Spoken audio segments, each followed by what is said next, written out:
everyone. Here we are back on a Thursday for the new cover to cover. Boy, do we have some things to cover today. Alex, how dare you? You can't be listening to that anymore. Haven't you heard? Alex is playing some Michael Jackson for Smooth Criminal. We are no longer allowed to listen to Michael Jackson, I believe, due in part to the HBO documentary that came out this weekend. 5 hours all together, with 2 hours on Sunday called Leaving Neverland, and 2 hours on Monday, and then an hour of kind of a wrap-up thing with Oprah Winfrey, who, once Oprah was on board, it kind of legitimized it a little bit for me. When I first started watching, I was like, oh, I didn't realize Oprah was going to be a part of this. And then it started. Sunday night, I sat down 8 p.m. in front of my HBO, and I got all excited to watch this Leaving Neverland. Now, was it really going to change my mind about Michael Jackson? Here's my thing about Michael Jackson. Sure, he's fine. He had, I grew up with him, and he had some hits, and it was great. I don't love him so much that he can do no wrong in my eyes, and I kind of believed all these things that I've heard over the years.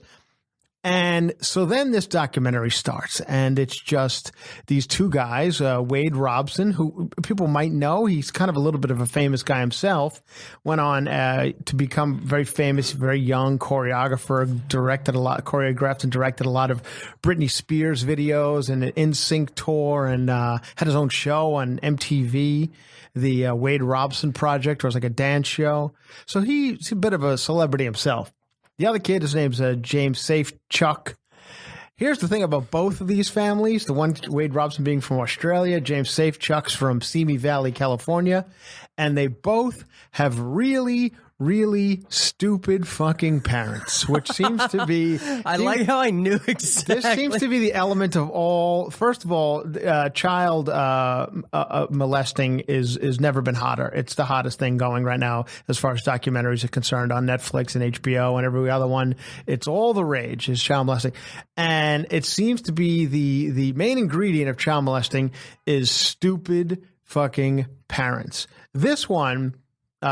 Leaving Neverland seemed to really focus on the mothers of both these kids. Never really even talking about a little bit talking about the fathers, but never interviewing the fathers. One of the fathers had died, you find out in the documentary, and the other one, I don't know if he's still alive or not, but they were never spoken to in the documentary, at least not aired. So it's the mothers who are now here. Listen. To anyone who has children out there, whether it be 4-year-olds or 8-year-olds or 12-year-olds or any 25-year-olds, if a stranger says to you that you met 3 hours ago, regardless of whether they're pop stars or anybody else for that matter, if they say, "Hey, do you mind if the kids sleep in the bed tonight?" Your answer is no. That can't. No, I don't mind. No, that can't happen. No. Well, this is what they say. No, I don't mind. And then they go sleep down the hallway. And these kids, the same with happening that Abducted in Plain Sight, and now with this Michael Jackson thing. I don't understand. Now, here's what I take away from the Michael Jackson thing, and it's actually happened to me, and I see it happening to so many people. The lore of the VIP lifestyle is fucking deadly. It's deadly when it's what Fire Festival is based upon. These people were they were hung. The carrot was hung that they were gonna be a part of a VIP lifestyle on an island somewhere, and they all paid whatever $10,000 to see Blink 182, thinking they were going to be living with models in a VIP world. So so they all got screwed over because they thought the VIP lifestyle.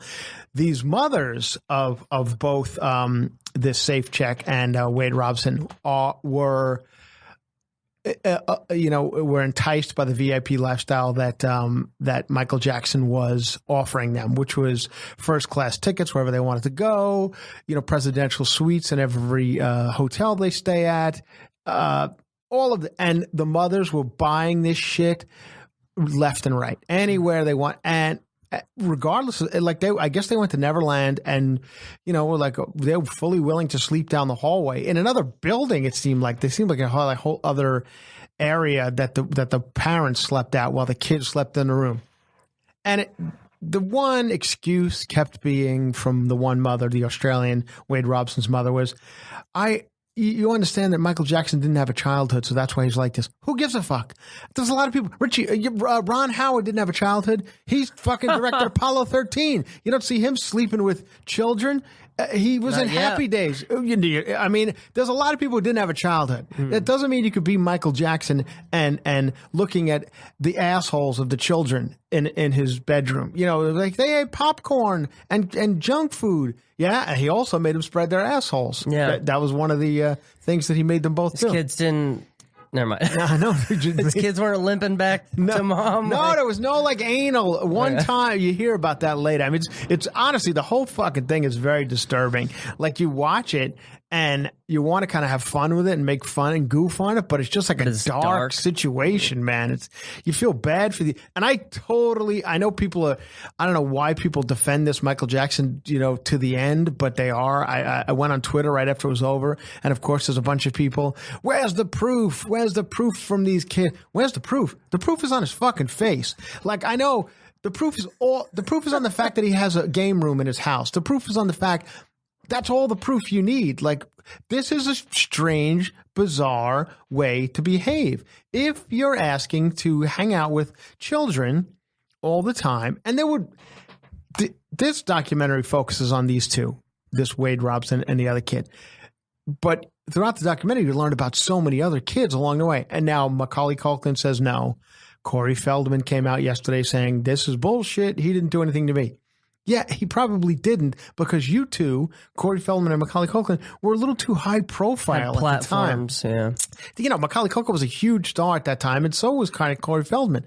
So you're too high profile to go missing. Isn't that kind of arrogant? Like, it didn't happen to me. No, I mean, that you hear about this in the documentary, because both these kids, which is a weird takeaway from it, even in the thing after with Oprah, they're both like, I still feel bad. Like, I feel bad doing this. Like, after I watched the documentary, and Michael Jackson's been dead for years now, and they're still like, I feel like I let him down, because they're fucking up. They're fucked up in the head. They were like at 7 years old. And also, those are like the two worst examples of functioning people too, right? They have to be, because and honestly, I thought both. The one guy seems to still be having some problems with it. He was a little older than Wade Robson was while this was all going on. The one kid was probably 10 when it began, and Wade Robson was 7 when it began, and both of them kind of went like 7 to 5 to 7 years with all this Michael Jackson bullshit. And the one kid seems to really be wearing it on his face. Like, he still looks like he's having some issues with the whole thing. I don't understand why people would say they're lying. First of all, I've been reading things like Wade Robson's been a fucking Hollywood huckster for years, where he's out, he's the one who ruined Justin Timberlake and Britney Spears' relationship. Justin Timberlake and Britney Spears' relationship. Well, they were both fucking 15 when that happened, wearing matching denim suits. I think they were consenting. Yeah, that don't give me that bullshit. So whatever. He was 18 himself. That's just. But then I found him to be both very reputable sources. Toward the end, Wade Robson's telling, about how when he first kind of tells it to his family, that because they both went right up to the end saying he didn't do anything. Even in some of the trials, they testified saying he didn't do anything to me. I loved him, because they were the one trial they were exactly. That's kind of what it's like. The one trial they were 11, and the other trial they were 22. That's still. He provided a life for them, right? And that's another thing. And the mothers, I mean, the one mother is just like, are you fucking kidding me? Like, some of the thing, and the other weird thing is, it seemed to be a lot. It was going on like, when was Michael Jackson making records? I mean, I felt like this guy was on tour. He made huge albums along the way with Bad and Thriller and even Off the Wall. Like, and in the midst of all this, he was out and where are all the other people? Like, doesn't a guy like Michael Jackson, who at that time was the biggest star in the world, doesn't he have thousands of people around him, like bodyguards and gardeners and maids and not just one maid. Like there was a couple of maids who testified. I don't know if it was one or two who testified, basically saying, I saw some crazy shit going on in Neverland, and that's so one maid. I mean, Neverland had to have 100 maids and 100 gardeners and 100 people to take care of the fucking Ferris wheel and feed the monkey and the tiger and all this crazy shit. The zoo staff. Like, exactly. So didn't these people, I'm sure they did, but I mean, they got to get a paycheck too. So they probably like, just shut up. Yeah. We didn't see it. And this is all There's definitely no security cams behind the cotton candy machine too. I'm sure. Who knows, but there was like a raid of Neverland at one point, like an unannounced raid. And I don't know. By the FBI. That's by the insane. FBI. Years later, after, and I guess, FBI probably does a pretty thorough raid of the place, and they didn't find anything. So I heard, or at least according to the documentary. But I mean, Michael Jackson now, what I've also read is the family's suing HBO, the Jackson family, and they're very upset. And then I went on to read that while Michael Jackson was alive, he was broke, man. He had been paying, so the biggest lawyers in the world to defend him in 2 trials. So that cost him a ton. I mean, the hits had stopped at that point. So he was kind of out of money, and then died.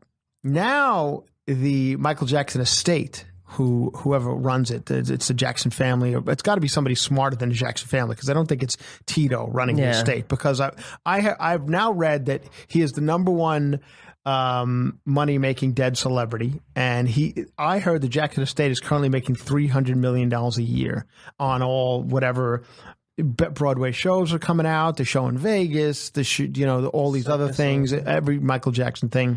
So, of course, they don't want this to end because it's a $300 million a year thing. So there's a Broadway show coming to Broadway, I think this summer, a Michael Jackson big extravaganza.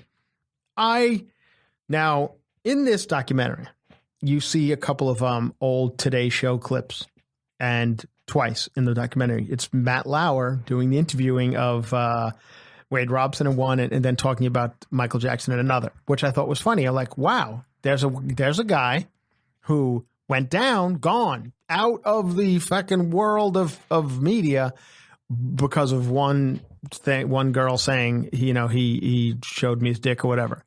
You never saw Matt Lauer again. But you see him in this documentary, you're like, okay, there's one. This Michael Jackson, I mean, it's accusation after accusation after accusation after accusation, and we're still shaking him like a running back. I was in Times Square a few weeks ago, and there is the side of a building promoting this new Broadway show. I mean, it is the whole side of the building is like a Michael Jackson silhouette, and R. Kelly, Harvey Weinstein, all of these people. Couple accusations, and it's over. You're done. And these are not saying they're right or wrong, but they're accusations like with adults, which is if there had to be something like a better, like if I had to choose, it's like, all right, well, Matt Lauer showed his dick to, sent a dick pic to a girl or whatever, and it was. This guy was making kids bend over and show their assholes and, all sorts of fucked up things. And just like marrying them, like the one kid, they had like a wedding ceremony in a hotel and they exchanged rings. And this was Michael Jackson? Michael Jackson with the 14-year-old. Like this 14-year-old I have to watch this. You have to watch it. First of all, it's 5 hours. And it honestly, I don't know if I can watch. I know. It gets a little boring from time to time because it's all stuff we all kind of knew already. You didn't know the salacious details of it because it does get into some really hardcore shit. But, it's just, we all knew it. This is nothing we haven't heard before. I feel bad for the kids who were, came out years ago. The one kid was a Make-A-Wish kid. Like that was his wish was to go. First of all, I don't understand. And he lived through whatever. That's Make-A-Wish. I don't know. I don't know if he wound up. The weird that thing wasn't Make-A-Wish money. The weird thing was he was introduced to Michael Jackson. The one who sued him from the Make-A-Wish was introduced to Michael Jackson by Jamie Masada, the owner of the Laugh Factory, who worked with the Make-A-Wish Foundation, and it was a friend of Michael Jackson's, and he's the one who introduced that one kid who anyway, that's a little side note that ties it to the comedy world in some way. Something fun to why not? Tell your friends. Yeah. So this kid that was a Make-A-Wish kid, and his Make-A-Wish was to meet Michael Jackson. I don't think his Make-A-Wish was to show his butthole to Michael Jackson, but that's nobody's wish. Nobody wants to do that. And so that I don't know if the kid wound up dying of his Make-A-Wish, what he had, but so that. I don't know. It's classic. I mean, I don't know anything about the pedophile world or anything like that. But according to like the pedophile, like this is just classic pedophile shit. He finds the families that have, and then he tries to pit the family, like the kids against the family, like your mom's mean. And there was a lot of talk about that. There was a lot of talk of Michael Jackson telling the kids how evil women are. Like, listen to your mom yelling at your dad, like, women are evil. Women have tried to fuck me over. And then, of course, you go through the weirdness that we all remember from Michael Jackson, where, you'll hear all this, all the accusations of child molesting. And then all of a sudden, out of nowhere, Michael Jackson married Lisa Marie Presley. And that just came like out of nowhere. I remember it was so strange. They went on like the MTV Video Music Awards and made out in the beginning of the MTV Video Music Awards years ago when they first announced their sham wedding. And it seemed like two people, honestly. Lisa Marie Presley was just, I don't know if she's on pills at that point, but she seemed completely like out of, her they mind. Had kids, didn't they? No. I don't think they had kids. He has kids. But the kids are with Debbie Rowe, which she comes later. The Lisa Marie Presley marriage was first. That was the first sham marriage, weird sham marriage. So then they make out on the MTV Video Music Awards. They just laid their weird lips on each other, and it's just very strange, very strange. And then of course the Debbie Rowe thing came later. Which was completely strange because at least Lisa Marie Presley was, Elvis's daughter. But Debbie Rowe, I think, worked in his plastic surgery office that he used to get done and, look like a woman who just hangs out at, Chili's on a Friday night looking for a half-price pitcher of beer. That's what Debbie Rowe looked like. And then they had the kids, of course, which apparently, I guess the kids, Paris and Blanket and I forget the other kid's name. Comforter or I don't know, whatever. But they're supposed to be like the blood of sperm of Michael Jackson, which obviously they're not. They're completely a different, race and creed and color than Michael Jackson. And then you see the whole decline of Michael Jackson. Whoa, Debbie Rowe is. Debbie Rowe, you're looking at Debbie Rowe. She looks like Jeff Daniels. Yeah, now she does. I mean, she was never. Yeah. Oh, yeah, that's Debbie Rowe. That's looks like Jeff Daniels. Anyway, so that's it. Do you still listen to Michael Jackson music now? Are you like a firm believer that these kids are bullshitting? Like everybody's bullshitting. Michael Jackson did nothing to children. They're all full of shit. Every one of these kids who's testified and made accusations are all full of shit. And this weird dude who wears, captain's jackets and sweatpants and has monkeys and the bones of the Elephant Man and a game room in his house and constantly has children around him at 35 years old and lets children sleep in his bed and gives them popcorn and watches movies with children in his bed. And whispers. He only whispers. This guy is the normal one. The kids are lying. He's the normal one because he had hit songs. We have to believe that he is perfectly normal and sane and whatever. The whole thing is crazy. Watch Leaving Neverland. It is a little fascinating. It's 5 hours, but if you settle in and watch it, you're in for a ride. I feel bad for the two guys who. The other thing is, he hangs out at their home like this Safe Chuck kid and his family, who are just weird. The father's like totally caught up in the fact that he's friends with Michael Jackson, and the mother's totally caught up, and like they are loving the fact that they're hanging out with Michael Jackson. So they're letting Michael Jackson hang out, sleep over.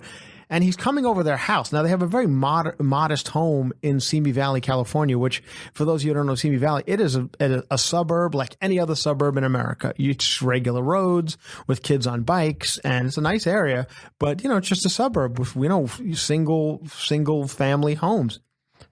Michael Jackson's hanging out there a lot. Like he's pulling up in his fucking full Michael Jackson outfit.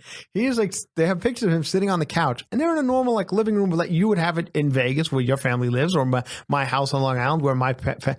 And here's Michael Jackson sitting in the middle of them on the couch in a full like captain suit, like with all the epaulets and whatever shit is on his jacket. Like nobody's, and it's 5 o'clock in the afternoon. Like this guy's sitting there watching, I don't know, the local news. And he's in his full outfit.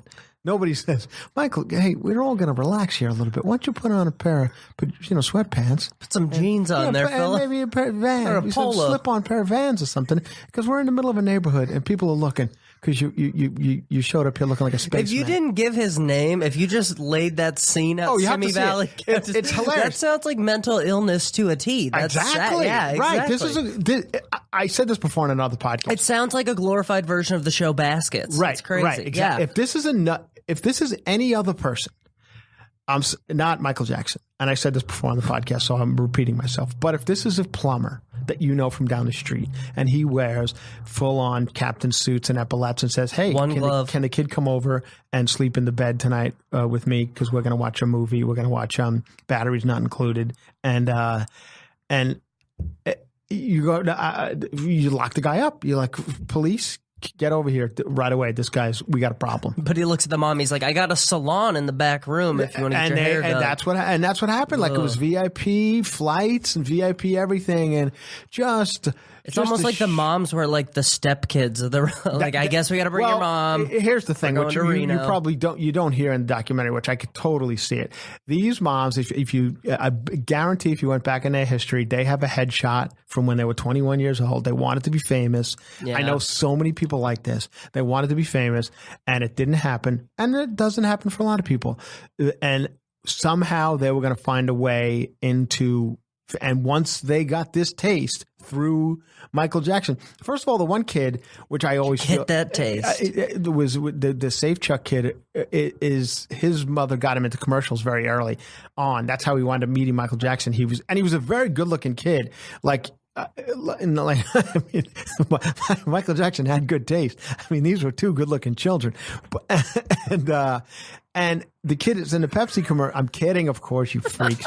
The one kid is in the Pepsi commercial, and his mother gets him in commercials, which is always a red flag. Mm-hmm. When the mother starts getting you into commercials at 9 and 10, they lived in Simi Valley, which is like... Yeah, so, I mean, you're close enough to the business at that point. So I guess that's how it happened. He was walking through the grocery store and somebody goes, he should be... Which is so strange. Like, who would ever in a grocery store go up to a mother and its kid and go, your kid's gorgeous, you should be in commercials? Like, but anyway, maybe times were different back then and he wound up being in commercials.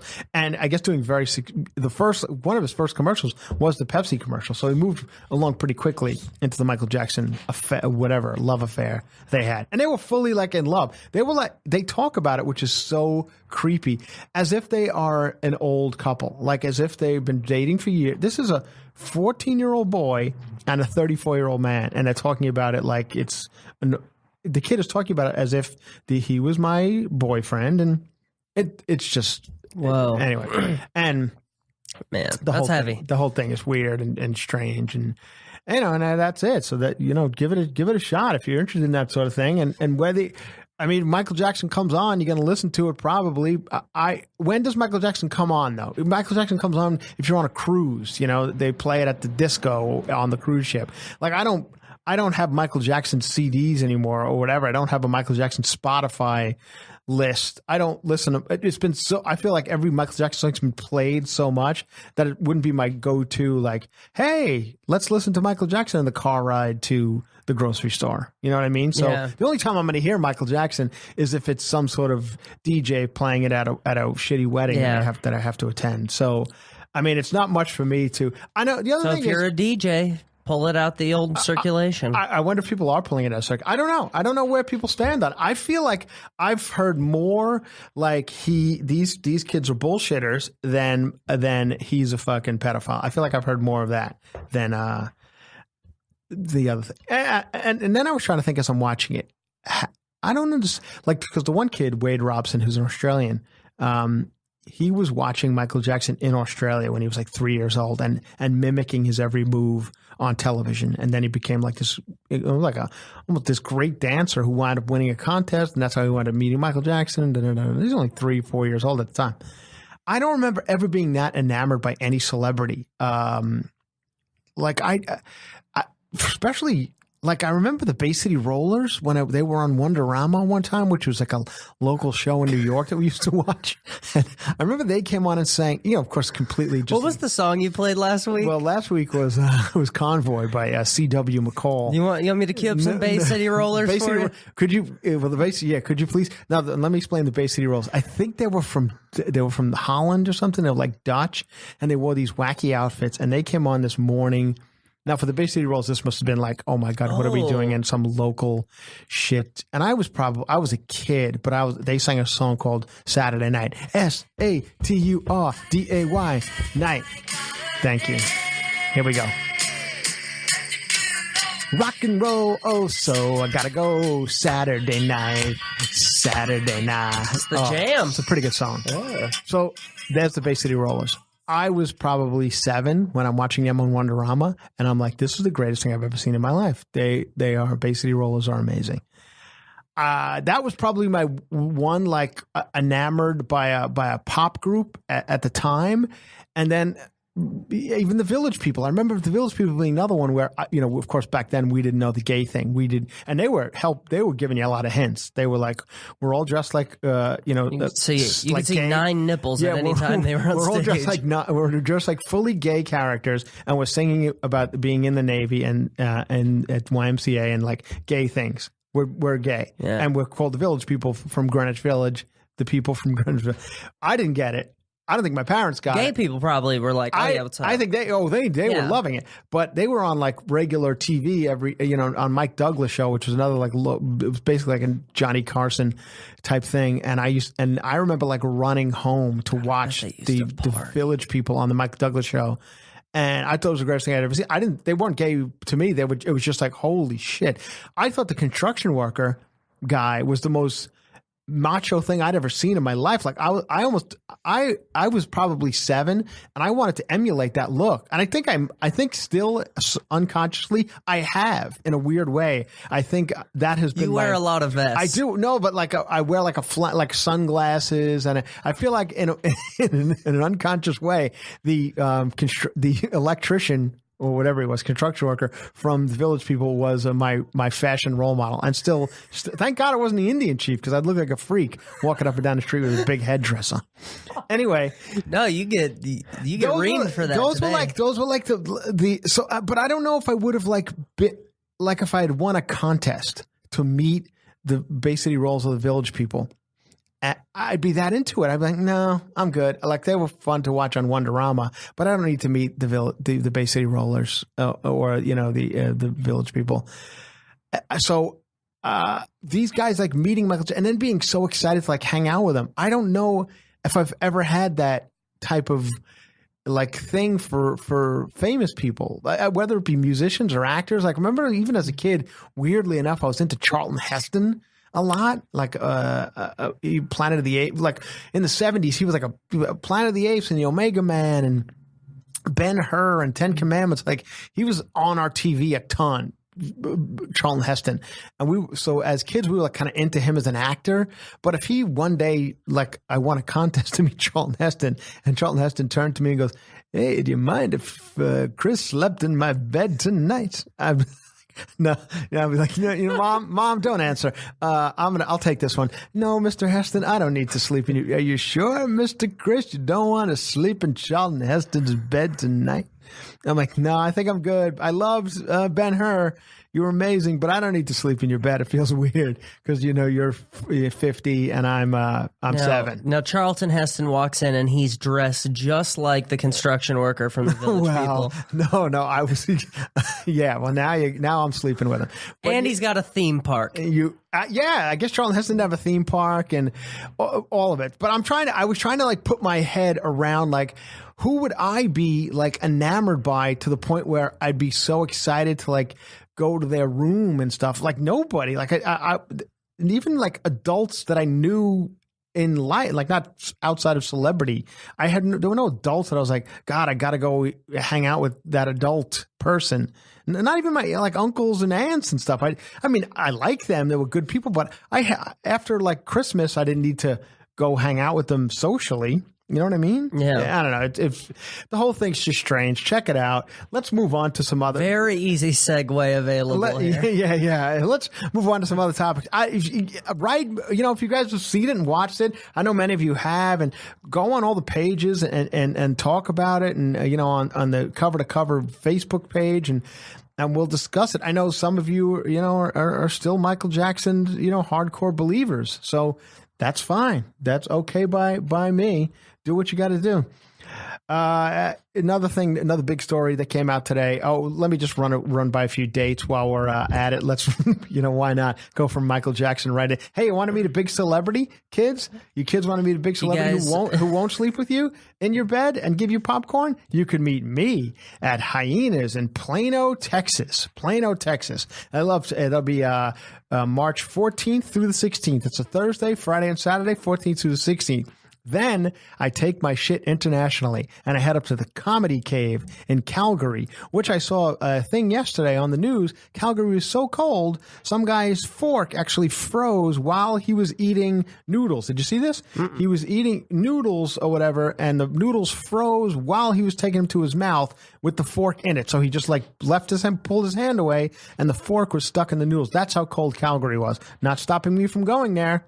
March 19th to the 23rd, I'll be at the Comedy Cave in Calgary. So any of you Canadians from Calgary, please come, because that could be a lonely week, because I'm there for like from Tuesday to like Sunday. So in the cold. And I've been there before, and it's you don't go out, you sit. Please come to that. And Plano, Texas. Okay. Next big story that's been all over the news the last couple of days, at least as of this morning and last night. A second person has been cured, they believe, of HIV. A London patient appears to become the second person ever cured of AIDS. The man, who had a bone marrow transplant in 2016, stopped taking antiviral drugs 18 months ago, shows no signs of the infection. And it was a stem cell thing, which a lot of people fighting against stem cells. They don't want stem cells. It's a, Christian, you're playing God, or whatever. I don't know the whole, I'm not a doctor. I don't know much about it. But this is the second person who they say is now cured. This is going to sound stupid, but isn't Magic Johnson one of the people who's I guess he still has the HIV virus in him. These people, that the HIV virus is gone from them. But Magic Johnson seems to be cured of HIV. I don't know if it was a different strain or whatever Magic Johnson had, but it's amazing. This is groundbreaking shit. I know it's boring to talk about. It's much, much more interesting to talk about, Michael Jackson. But this is crazy shit that this man now, because this is, and the other guy was in 2007. He was in Berlin. He was an American who moved to Germany, Timothy Ray Brown, to get this done. And then now he also underwent a similar procedure in 2007 and is still HIV free, how many years later, 12 years later. And then immediately, once he was HIV free, moved to Palm Springs because he's like, well, fuck it now. Now I can go have some fun. And he lives in Palm Springs, as you should. If you beat the HIV virus, go to Palm Springs and have yourself a good time. It's a great city, and for a gay man, it can really be a fun town. So that's just craziness, and it's an interesting story. And I'll tie it into things that we all care about. This guy, However, it's probably one doctor who works with many other doctors, but let's say it was one doctor. I'm looking at this article, and it doesn't really say well, the doctor that they mentioned in this is Ravindra Gupta. I don't know if he's the only one who did it. He was on the treatment team, so there's probably many of them. Let's make Ravindra Gupta the next Bachelor.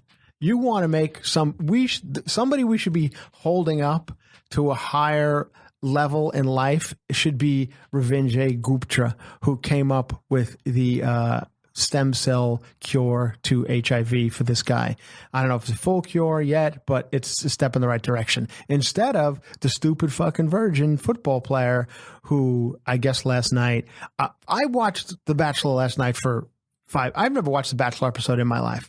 I tried to watch it for 5 minutes last night. I find it so bizarre that he runs from like there was three girls were left last night, all attractive girls. And he just runs from like fucking them to fuck. Or I guess in his case, he's not fucking them, but he runs from like room to room and just makes out with like them kind of right in front of each other, which I found so strange. I know it's all been on for 25 seasons and you guys all know how it works, but it was new to me. And I was kind of watching it as a palate cleanser from the horrendousness of the Michael Jackson shit, but I was almost as creepy. I'm like, he's just like fucking making out with all these girls who the one, I love you. Then he goes down the beach. I love you. Then he goes down the beach. I love you. And he just fucking makes out with all of them. He's a virgin. So they say story. He's a virgin. I guess he's like, show me your ass. I guess he was like a fourth string NFL player. I never heard of him, and I follow football pretty closely. And I don't know if I don't think he's currently playing football. And he's a good looking guy, but he gets these girls and he's the Bachelor. So everybody's like fucking going crazy for Colton. And I guess he ran off at one point. I don't know why, so I'm jumping a fence. I don't really know why he ran off. I know you people will tell me and be angry at me for not knowing. How dare you don't know why Colton ran off? He was scared of the girl's pussy and he ran from it. So that's how that works, I guess. But let's make the next Bachelor Gupta, the guy who, and I know the girls will like get out of the limo, and I don't know what Gupta looks like, but I guess he doesn't look like a gorgeous football player like Colton. But let's make a fucking doctor nerd the next Bachelor. So when all the girls get out of the limo, they're like, oh, okay. Oh, so this is him? And then they look around like, are we on the wrong show? Because I thought it was going to be like a real handsome, chiseled guy from, like a football player or somebody gorgeous. But it's this guy, Gupta, who works for... Now, what do you do, Gupta? Oh, me? I work for the AIDS. I got rid of the AIDS. Oh, that's amazing, Gupta. What else do you... Yeah, he's okay. Alex just pulled up a picture of Gupta. Honestly, not a bad-looking guy. It could be way worse. Yeah, it could be way worse. But he looks exactly like what you would think he would look like. He looks like the kind of guy that when you get out of the car, you're like, oh, he's rich. But he'd be a perfectly good Bachelor. Yeah, that's not a bad Bachelor, actually. That'd be a pretty good... He's probably boring as shit. He's going to sit there and talk to... Would you give this girl... Probably also never had sex, so... Would you give this girl the rose? Before I give her the rose, I'd like to tell her about something that I'm doing, splitting atoms, and I'm going to give these atoms to a bunch of HIV positive friends, and I'm going to cure. No, here's the show. HIV. You got a bunch of people trying to win a vaccination. No, yeah, you know what? The stakes are high. They probably have done it. It's probably already been out there. It's on Prime right now. Yeah, it's probably on one of those channels. So that's another crazy story, and check it out. And it's pretty wild. And like I said, I know the other thing I want to talk about now, because I've been trying to make cover to cover a little more interesting and not talk about Colton. I find Colton interesting too. This stuff interests me. It really does. But I buy a magazine called Scientific American, because I think, hey, let me thumb through this, and I could probably come up with some interesting topics to discuss. And in Scientific American, there's a big article on these anthropologists who are trying to figure out ways now to protect these indigenous groups and tribes that are living along the Amazon River in Colombia and Peru and many other places in the world, some Thailand, some other places, that have never seen the outside world.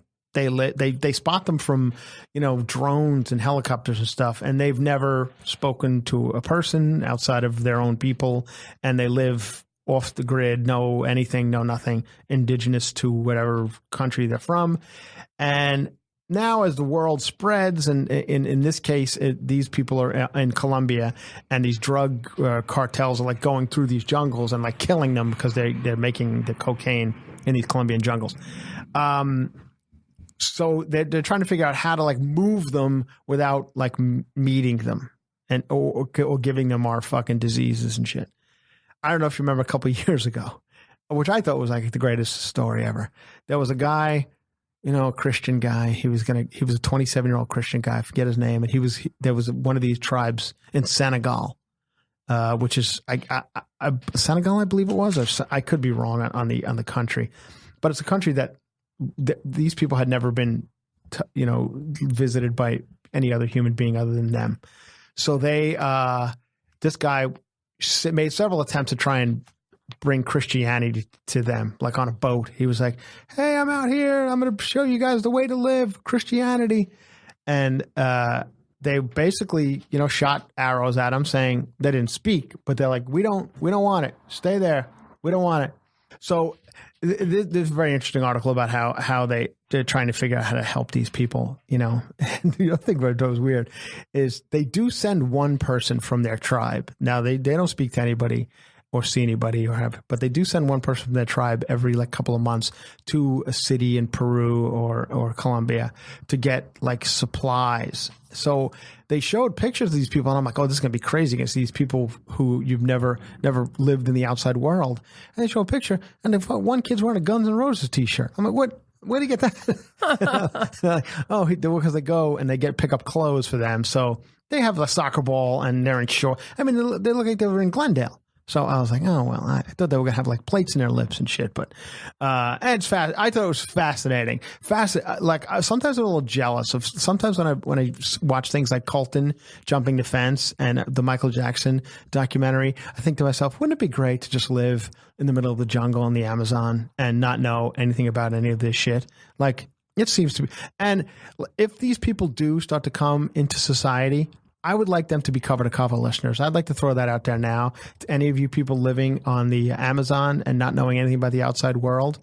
The only podcast these people should be listening to is Cover to Cover. You'll learn your news in a ridiculous manner.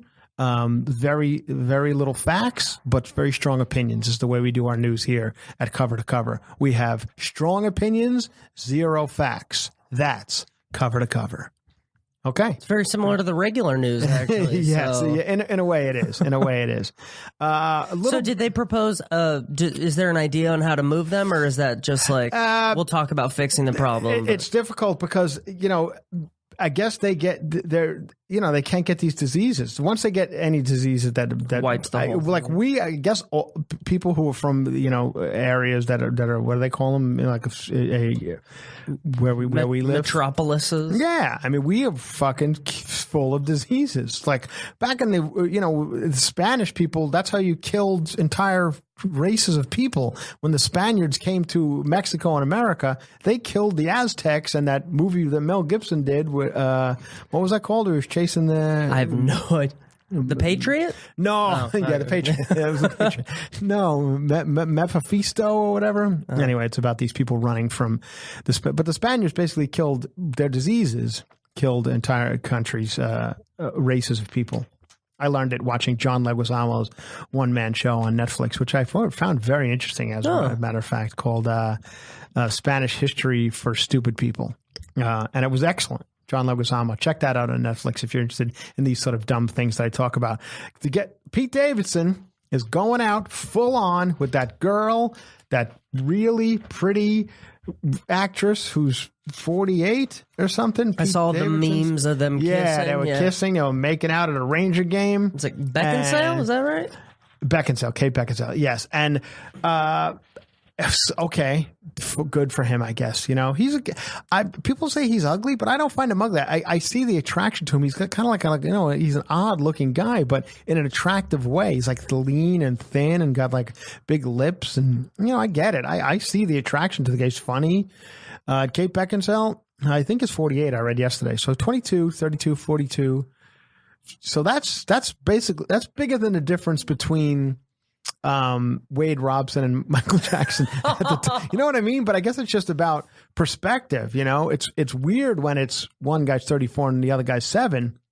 But if you went and did 22 to 50, it's not that weird anymore, you know? So let's all calm down, everybody, and let Michael Jackson enjoy his life and look at the buttholes of little children. No, I mean, that was my one take. My one takeaway is how am I going to make this shit funny? That was what I was, as I'm watching it, I'm like, I mean, I have to kind of try to make it a little bit funny here because it's crazy shit, but the other story that, if we're sticking, you know, with the cover to cover theme and just going cover to cover, is an interesting article in today's Post about how a lot of these very high end fashion houses, Gucci and Katy Perry has a line, the Prada, Burberry, they all, within a lot has happened in the last 2 months, have been taken out by ridiculous racist clothing that they've made. I don't know if you saw the Prada turtleneck. Yeah, I've heard. Yeah, I've heard of it. I haven't seen it. Yeah, so they had basically a couple months ago. There was a Prada turtleneck that was you lifted it up over your face, over your nose, and it was black. So it was black, and it had just like big lips that would go around your mouth. Your mouth was, you know, like almost like a ski mask kind of thing, like a half a ski mask.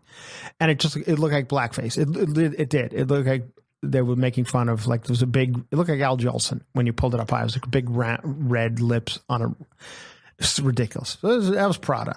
Then I think it was Burberry, or this is like a week later. They come out with a hooded sweatshirt down the runways. Now, this is not a hooded sweatshirt they buy at Target. This is like you know, it's $4,000 hooded sweatshirt, but it has a noose on it. Look, there's a picture of it right there. It's got a noose on it around the neck of the. I think they called it the Smollett. Just kidding, because remember he had the noose. Remember that guy? Remember that whole fucking story? We all stopped talking about it real quickly once we realized it was bullshit. But let's not. And then Katy Perry has a line of shoes. I don't know who she's doing her work with. That also has kind of a black face look to it. It's like 2 eyes and a nose. That one, I know, it looks just like a face. I don't really get that one. I think we're getting a little crazy here. And then, of course, Prada has a purse with a little monkey on it, where they say that, you know, that's racist, but it actually just looks like a monkey.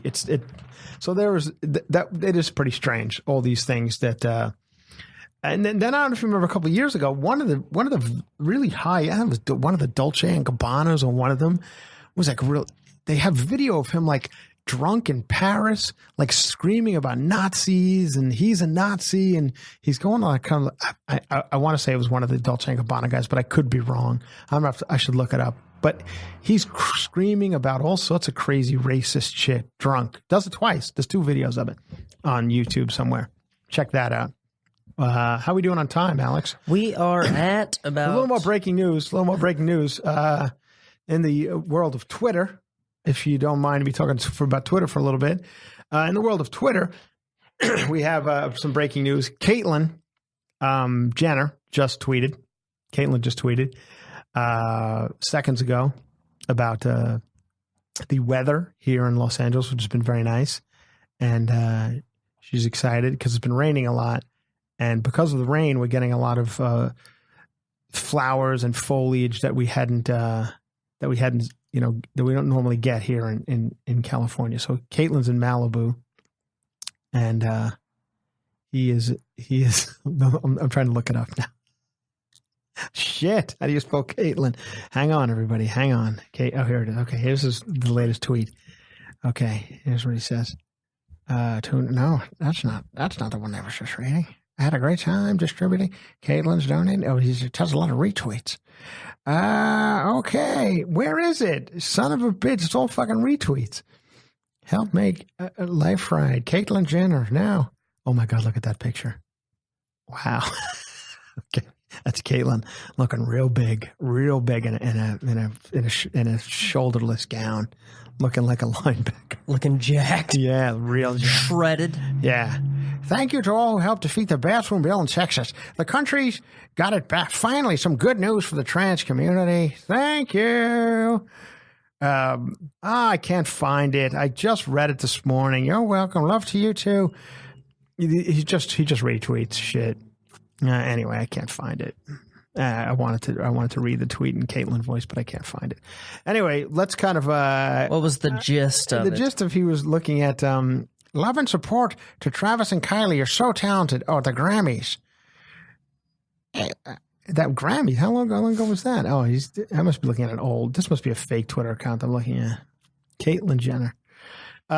Anyway. Okay, I'm gonna finish every show by doing this now. I've decided, because I just want to kind of give the difference between the world I grew up in. Now I'm gonna end every episode, like I said, with the fact that I like doing the song. I've been looking up songs from the 70s and what was number one each week that we are doing the podcast, and I find it fascinating how different. I know. Listen, world changes. If you look up songs from the 50s, the difference in songs from the 70s. So here, Alex now has it queued up. Number one song in America currently is, last week we had Ariana Grande, Seven Rings. And now it's a song by Halsey. Halsey, Without Me. Without Me. Is that her name? Halsey? She's a woman, and she's pretty good. I like her stuff. I've heard a few things. Saw on Saturday Night Live. Let's hear it. Let's hear Halsey's Without You. What's it called? Okay. Not bad. I like that song. Ooh. Okay. This actually does sound a little different than most of the stuff you hear. She sounds a little like a Lorde from a few years ago. Wow, that's good. Yeah.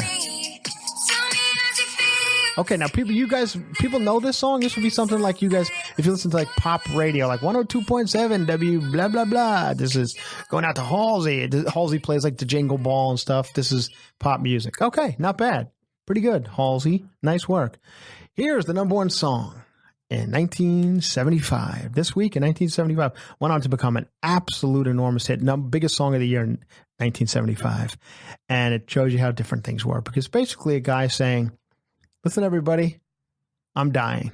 And I want you to know that you're probably sad that I'm dying because I'm your friend and I'm your brother and I'm your father and your uncle. But I want you all to know that dying's not bad. This is a song that we, number one hit. We used to get up and dance, everybody, because this is a song about dying. Oh, my God. That's so fun for me to play. Are you familiar with that song? I am not. I don't know that one at all. I forgot how good it was. Terry Jacks was his name. I'm usually really good with old music, and that's... Yeah, that was a good one. Terry Jacks, Seasons in the Sun, a classic. Biggest song of the year in 1975.